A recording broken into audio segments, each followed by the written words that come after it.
Shri Rahul Gandhi.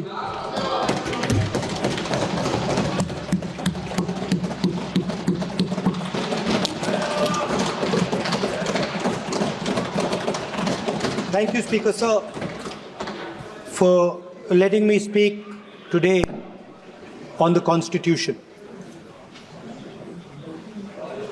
Speaker Sir, in my last few speeches, I spoke about the concept of Abhay Mudra, the concept of fearlessness, truth, and non-violence. And I showed the House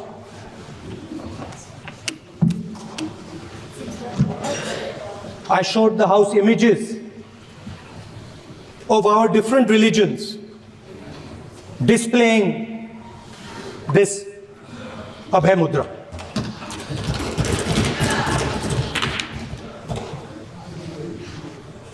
People call the Constitution the longest written Constitution in the world.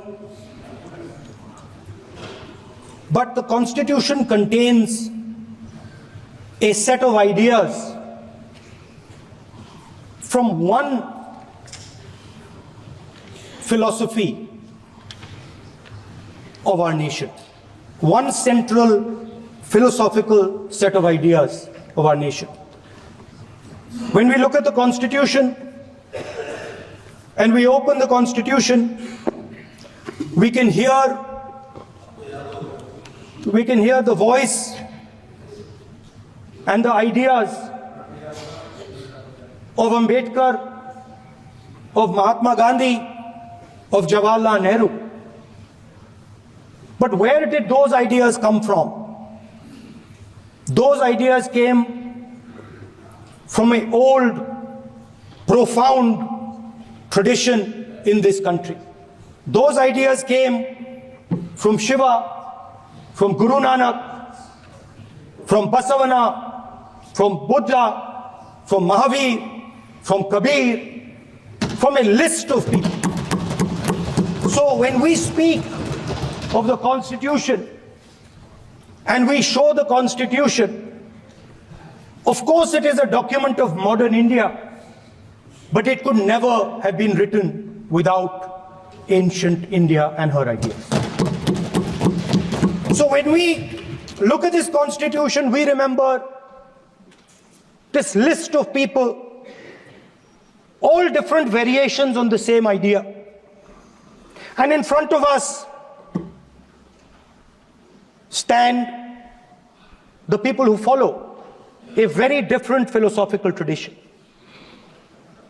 And I want to start my speech by quoting what the supreme leader, not of the BJP, but of the modern interpretation of the ideas of the RSS has to say about the Constitution of India and about how he thinks India should be run. The worst thing about the Constitution, the worst thing about the Constitution of India is that there is nothing Indian about it. Manusmriti is that scripture which is most worshipable after Vedas for our Hindu nation, and from which our ancient times have become the basis of our culture, customs, thought, and practice. This book, for centuries, has codified the spiritual and divine march of our nation. Today, Manusmriti is law. These are the words of Savarkar.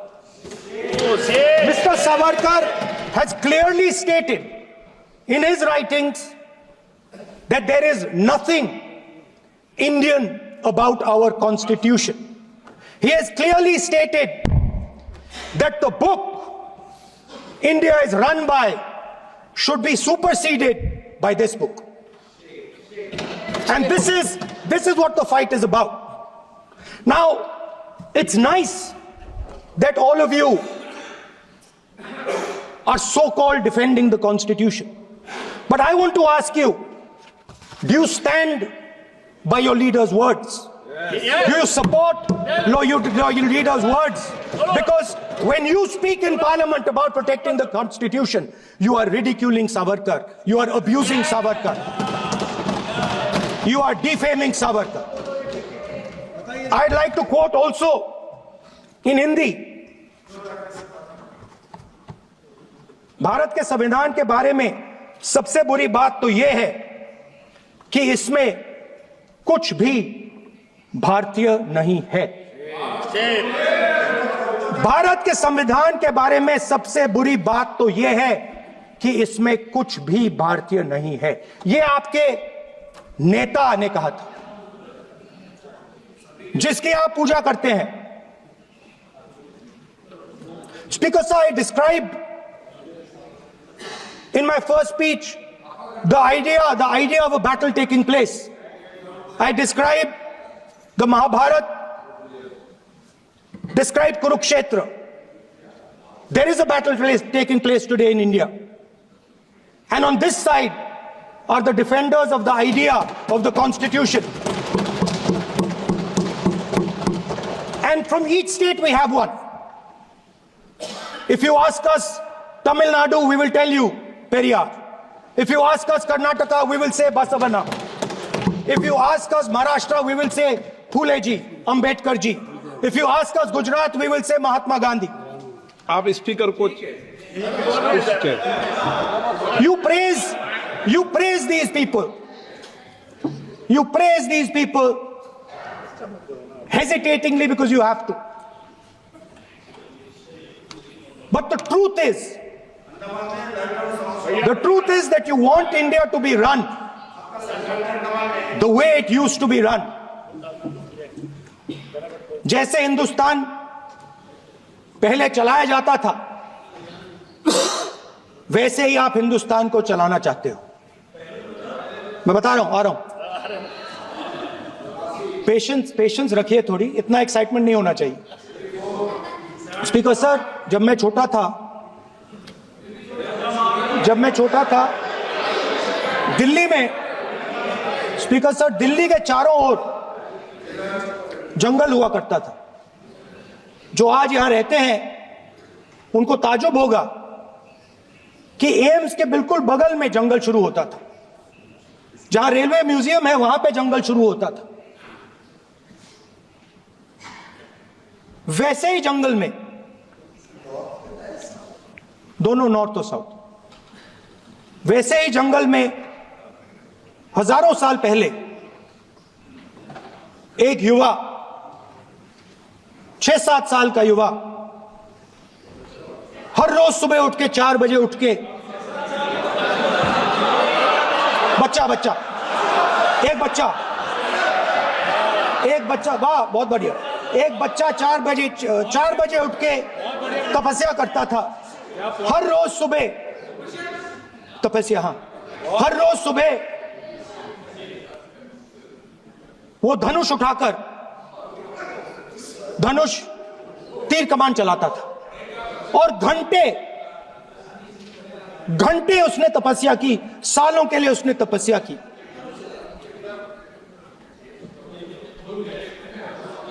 पास लोगों को पता लगने लगा कि लड़का है।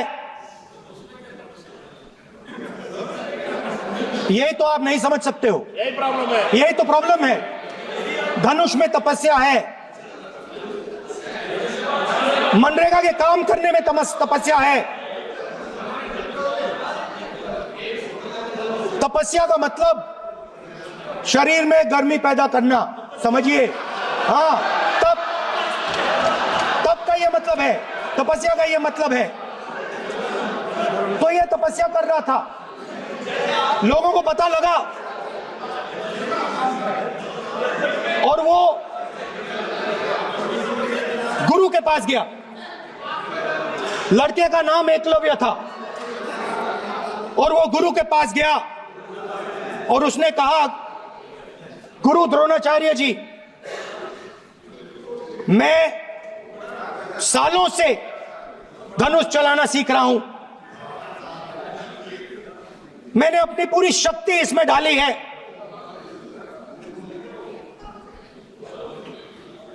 आप मेरी मदद कीजिए, आप मेरे गुरु बनिए। द्रोणाचार्य जी ने एकलव्य को कहा कि आप ऊंची जात के नहीं हो, आप ऊंची जात के नहीं हो, आप द्विजा नहीं हो। मैं आपका गुरु नहीं बनूंगा, यहां से तुम चले जाओ। और एकलव्य चला गया। फिर से एकलव्य ने तपस्या शुरू की, फिर से तपस्या शुरू की। कुछ साल बाद द्रोणाचार्य जी और पांडव उसी जंगल से निकले। एक कुत्ता भौंक रहा था, कहानी आपने सुनी है, सुना देता हूं। कुत्ता भौंक रहा था, अचानक कुत्ते की आवाज शांत हो गई। द्रोणाचार्य जी और पांडव पास गए और उन्होंने देखा कि तीरों के जाल में कुत्ता फंसा हुआ था। मुंह में तीर था एक, हाँ, मगर कुत्ता तीरों के जाल में फंसा था।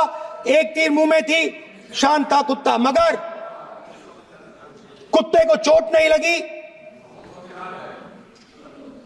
एकलव्य ने अहिंसा के साथ कुत्ते को शांत किया था। द्रोणाचार्य जी आते हैं और एकदम पूछते हैं, तुम्हें यह किसने सिखाया? एकलव्य जवाब देता है, द्रोणाचार्य जी, यह मैं सीखा हूं, मैंने तपस्या की है, घंटों मैंने प्रैक्टिस की है।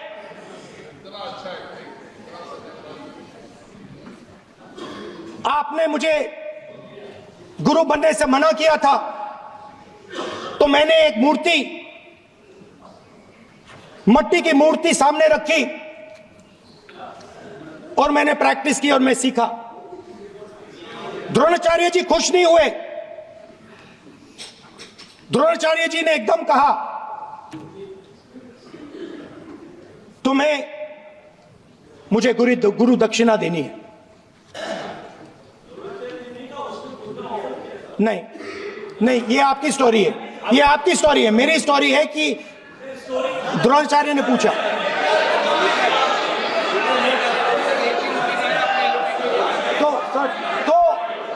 तो द्रोणाचार्य जी ने, Sir, the PM will not speak. You have to understand. If you are not giving order, Prime Minister has to speak. That you have to understand. If you are not giving protection, if you are not giving protection to LOP, then Prime Minister has to speak here. I will tell you. We will be very clear. ठीक है sir. माननीय सदस्य, आपको मैंने कई बार कहा, आप धमकी शब्दों में मत बोला करिए। एक मिनट जाती।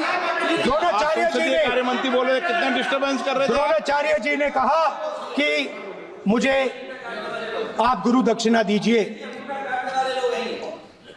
मेरी स्पीच ले ली आपने। तो द्रोणाचार्य जी ने उनसे कहा कि गुरु दक्षिणा के लिए मुझे तुम्हारा हुनर, तुम्हारा भविष्य, तुम्हारा अंगूठा चाहिए। और एकलव्य ने अंगूठा काट के द्रोणाचार्य को दे दिया।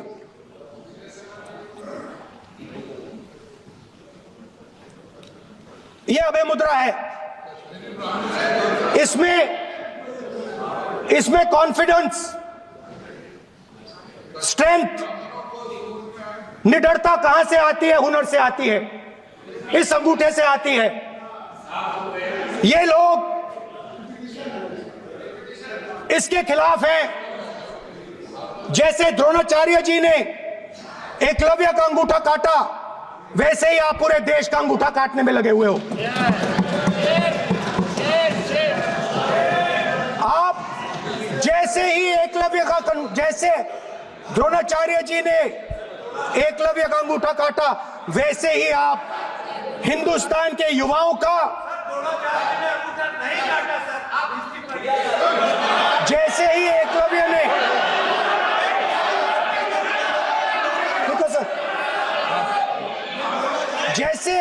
जैसे एकलव्य का अंगूठा काटा गया, वैसे ही आप हिंदुस्तान के युवाओं का सबका अंगूठा काटते हो। जब आप अदानी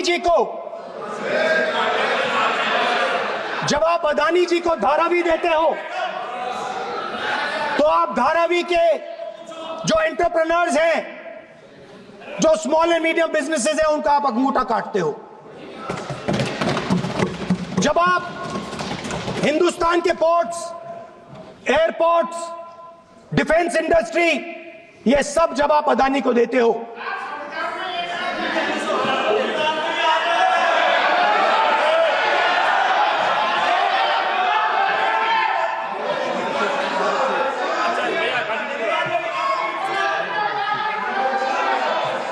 हिंदुस्तान के सारे जो फेयर प्ले बिजनेसेस हैं, जो ईमानदारी से काम करते हैं, आप उन सब का अंगूठा काटते हो जब आप अदानी की मदद करते हो। कॉन्स्टिट्यूशन में लैटरल एंट्री कर आप हिंदुस्तान के युवाओं का, पिछड़ों का, गरीबों का अंगूठा काटते हो।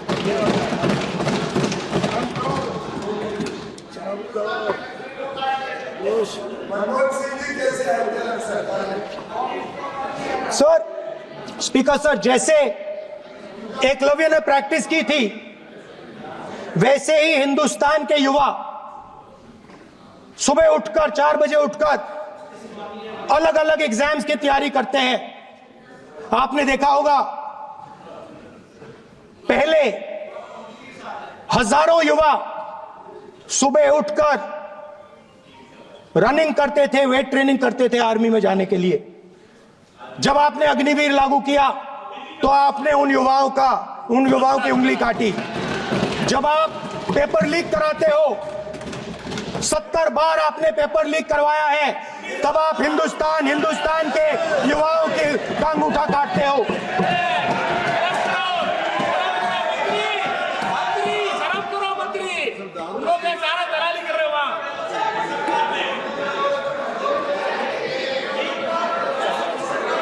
आज बाहर, दिल्ली के बाहर आपने किसानों पर टीयर गैस चलाया है, आपने किसानों पर लाठीचार्ज किया है।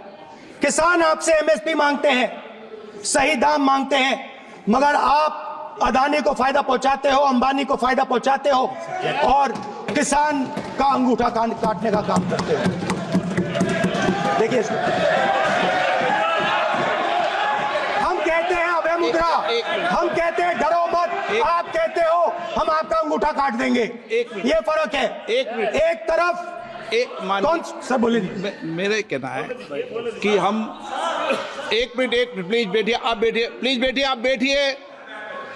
आज हम भारत के संविधान की 75 वर्ष की गौरवशाली यात्रा कर रहे हैं, और कर भाई ये चर्चा हुई थी कि हम संविधान की चर्चा करते समय उसकी उच्च कोटि की ये अपेक्षा है। आप स्पीकर सर, आप राष्ट्रपति भाषण नहीं है। कॉन्स्टिट्यूशन में कहीं नहीं लिखा है कि मोनोपोली होनी चाहिए। कॉन्स्टिट्यूशन में कहीं नहीं लिखा है कि पेपर लीक होना चाहिए। कॉन्स्टिट्यूशन में कहीं नहीं लिखा है कि अग्निवीर होना चाहिए। कॉन्स्टिट्यूशन में ये सब नहीं लिखा है, इसलिए मैं यहाँ रेस कर रहा हूँ। कॉन्स्टिट्यूशन में नहीं लिखा है कि हिंदुस्तान के युवाओं का अंगूठा काटना चाहिए, उनका जो हुनर है उनसे छीना जाना चाहिए।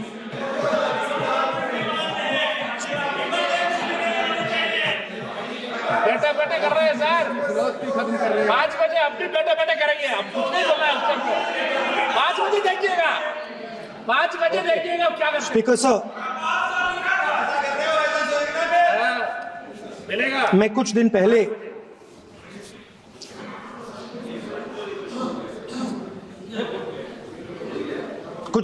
मैं हाथरस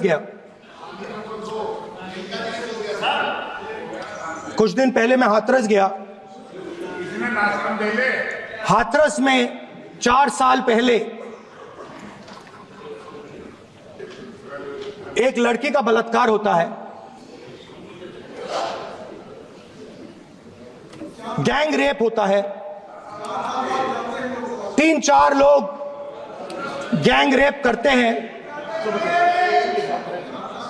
मैं 2-3 दिन पहले उस लड़की के परिवार के घर में गया।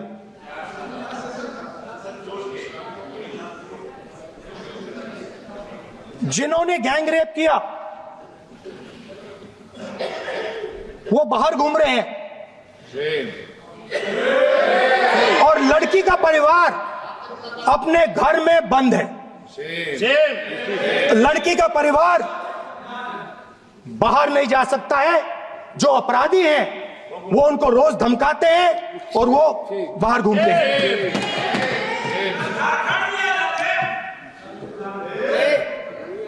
परिवार ने मुझे बताया कि बेटी का जो अंतिम संस्कार था वो भी नहीं करने दिया और चीफ मिनिस्टर ने इसके बारे में खुलकर मीडिया में झूठ बोला है।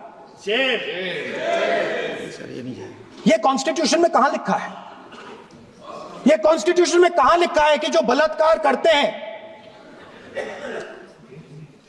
वो बाहर रहे और जिसका रेप हुआ है, जिसके परिवार, उस परिवार को बंद कर दिया जाए? कहां लिखा है कॉन्स्टिट्यूशन में? ये आपकी किताब में लिखा हुआ है, मनुस्मृति में लिखा है, मगर कॉन्स्टिट्यूशन में नहीं लिखा। और अगर आप कहते हो कि यूपी में आपका राज है और वहां पे कॉन्स्टिट्यूशन नहीं लागू होता है, वहां पे मनुस्मृति लागू हो रही है।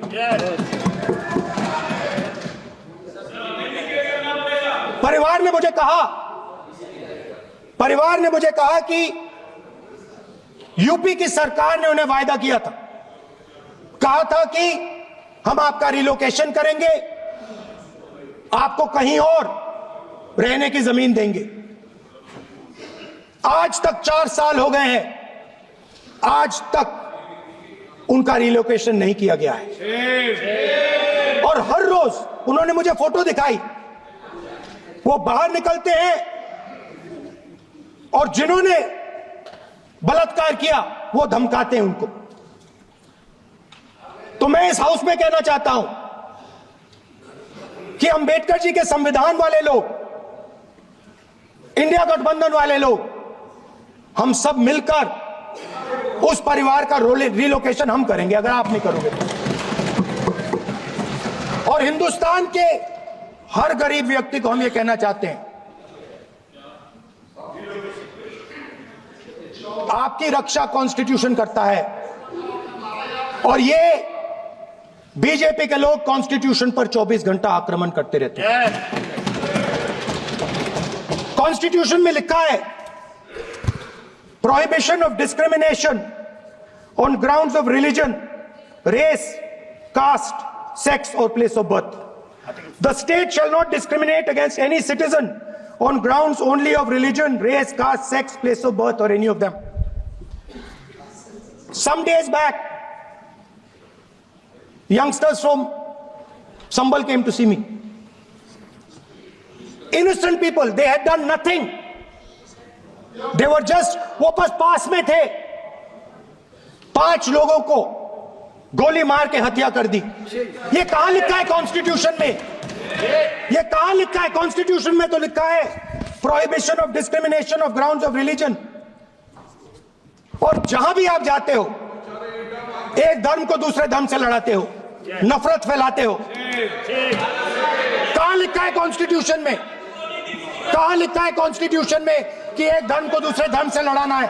कहां लिखा है कॉन्स्टिट्यूशन में कि दलित परिवार को बंद करके अंदर रखना है और उनके अपराधियों को बाहर घूमने देना है? कौन से कॉन्स्टिट्यूशन में लिखा है? मुझे दिखाइए।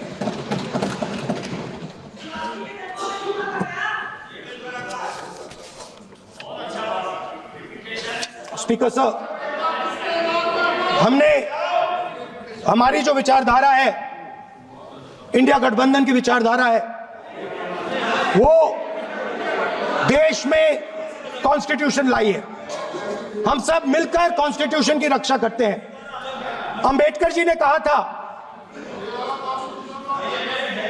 If there is political equality but no social and economic equality, political equality will be destroyed. ये अंबेडकर जी के शब्द हैं और आज ये बात सबके सामने है। पॉलिटिकल इक्वालिटी जो थी वो खत्म हो गई है। हिंदुस्तान के सारे इंस्टीट्यूशंस कैप्चर कर लिए गए हैं। सोशल इक्वालिटी नहीं रही, फाइनेंशियल इकोनॉमिक इक्वालिटी नहीं रही। इसीलिए हमारा अगला कदम जाति जनगणना होगा। हम देश को दिखाना चाहते हैं कि आपने किन लोगों का और कहां कहां अंगूठा काटा है। हम दलितों को, आदिवासियों को, पिछड़ों को, किसानों को, मजदूरों को दिखाना चाहते हैं कि आपने किस किस का अंगूठा काटा है। इसलिए जो मैंने वायदा किया था, इसी हाउस में यहां हम कास्ट सेंसस लागू करेंगे और उसके बाद हिंदुस्तान में एक नए तरीके का विकास होगा, एक नई तरीके की राजनीति होगी। जो मैंने पहले कहा था, जो आपको अच्छा नहीं लगता है, 50% रिजर्वेशन, उस दीवार को हम यहां तोड़ेंगे। 50% रिजर्वेशन की दीवार और जाति जनगणना हम यहां करा के दिखाएंगे। आपको जो कहना है कर लो, कह लो। स्पीकर सर, बहुत बहुत धन्यवाद। देख जी सर, क्योंकि एक मिनट में बुलाता हूँ।